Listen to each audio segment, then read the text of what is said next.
मुवत्ता इमाम मालिक बिन अनस अल मदनी रहमहुल्लाह ताला, विलादत 93 हिजरी, वफात 179 हिजरी, वक़ूतुस्सला।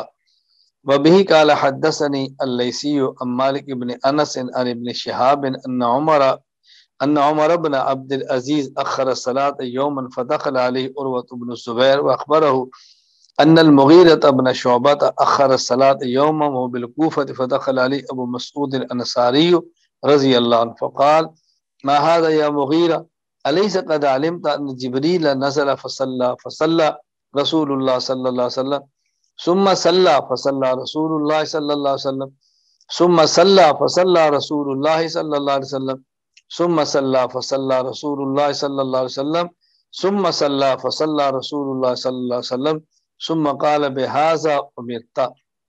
हज़रत उमर बिन अब्दुल अजीज रहमतुल्लाह ने एक बार नमाज को मुअख्खर करके पढ़ा तो मारूफ ताबी उर्वा बिन ज़ुबैर रहमतुल्लाह के पास तशरीफ लाए और उनके फरमाया कि एक दिन कूफा में हज़रत मुगीरा बिन शुबा ने नमाज को मुअख्खर करके पढ़ा तो हज़रत अबू मसूद रज़ी अल्लाह अन्हु तशरीफ लाए। तो हज़रत अबू मसूद ने कहा मा हाज़ा या मुगीरा, मुगीरा ये तुमने क्या किया, नमाज ताखीर से क्यों पढ़ रहे हो। अलैसा क़द अलिमता, क्या तुम्हें मालूम नहीं है कि जिब्राइल अमीन ने रसूल अकरम सल्लल्लाहु अलैहि वसल्लम को नमाज का अव्वल वक्त भी बताया और आखिरी वक्त भी बताया। ये सुम्मा सल्ला फसल्ला फसल्ला ये 5 मरतबा जिक्र की है, यानी फजर की नमाज, फिर जोहर की नमाज, फिर असर की नमाज, फिर मगरिब की नमाज, फिर इशा की नमाज। क्या तुम्हारे इल्म में नहीं है। सुम्मा क़ाल बिहाज़ा उमिरता, फिर जिब्राइल अमीन ने कहा या रसूल अल्लाह, आपको यही हुक्म दिया गया है, ये नमाज का अव्वल वक्त और नमाज का आखिरी वक्त है। उमर बिन अब्दुल अज़ीज़ फरमाने लगे इअलम मा तुहद्दिसु बिही या उर्वा, उर्वा आप क्या कह रहे हैं, तुम्हें अंदाजा भी है। अव इन्न जिब्राईल हुवल्लज़ी अक़ाम लिरसूलिल्लाह सल्लल्लाहु अलैहि वसल्लम वक़्त अस्सलाह, क्या जिब्राईल अमीन ने रसूल अकरम सल्लल्लाहु अलैहि वसल्लम को नमाज का अव्वल आखिर वक्त बताया है।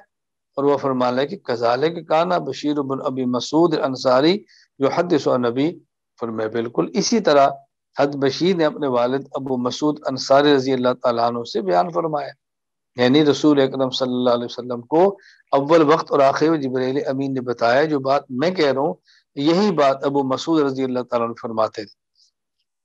क़ाल उर्वा, फिर उर्वा फरमाने लगे वलक़द हद्दसतनी आइशतु ज़ौजुन नबी सल्लल्लाहु अलैहि वसल्लम अन्न रसूलल्लाह सल्लल्लाहु अलैहि वसल्लम कान युसल्लिल अस्र व शम्सु फी हुजरतिहा क़ब्ल अन तज़हर।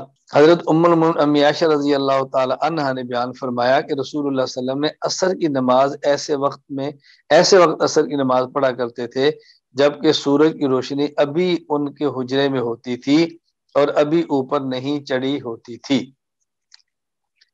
हजरत इमाम मालिक रहमतुल्लाह अलैह यहाँ बता रहे हैं कि बज़ाहिर असर की नमाज जल्दी पढ़नी चाहिए। जब अम्मी आयशा रजी अल्लाह ताला फरमाती है कि रसूल सल्लल्लाहु अलैहि वसल्लम असर की नमाज ऐसे वक्त में पढ़ते कि सूरज की रोशनी अच्छी खासी उनके घर में होती, नहीं जल्दी पढ़ते।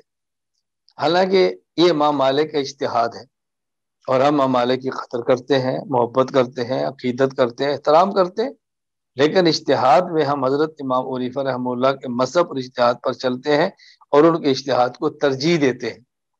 नमाजों के औकात क्या है आगे आ रहा है, होता है इमाम मोहम्मद की हदीस में आपकी खिदमत में पेश करूंगा। यहाँ इस हदीस का मतलब समझ लें, हजरत उम्मुल मोमिनीन अम्मी आयशा रजी अल्लाह ताला अन्हा के घर का दरवाजा मगरिब की जानिब था जिधर सूरज गुरूब होता है, और आपकी दीवारें आज की तरह नहीं, दीवारें कदरे नीचे थी। तो ज़ाहिर है जब सूरज जिस तरह गुरूब होता है उस तरफ दरवाजा हो और दीवार थोड़ी नीची हो तो बिल्कुल सूरज गुरूब होने से पहले भी घर के अंदर धूप मौजूद होगी और अच्छा खासी रोशनी नजर आएगी। तो इससे ये साबित नहीं किया जा सकता कि असर की नमाज जल्दी पढ़ते थे, बल्कि असर की नमाज ताखीर से पढ़ना ही मुस्तहब है। हाँ, इतनी ताखीर ना हो कि सूरज बिल्कुल पीला पड़ जाए, जर्द पड़ जाए, इतनी भी ना हो। खैर ये इमाम मालिक का इज्तिहाद है और हम इज्तिहादात में अपने इमाम की राय पर अमल करते हैं और दीगर मुहद्दिसीन और मुज्तहिदीन की राय का एहतराम भी करते हैं।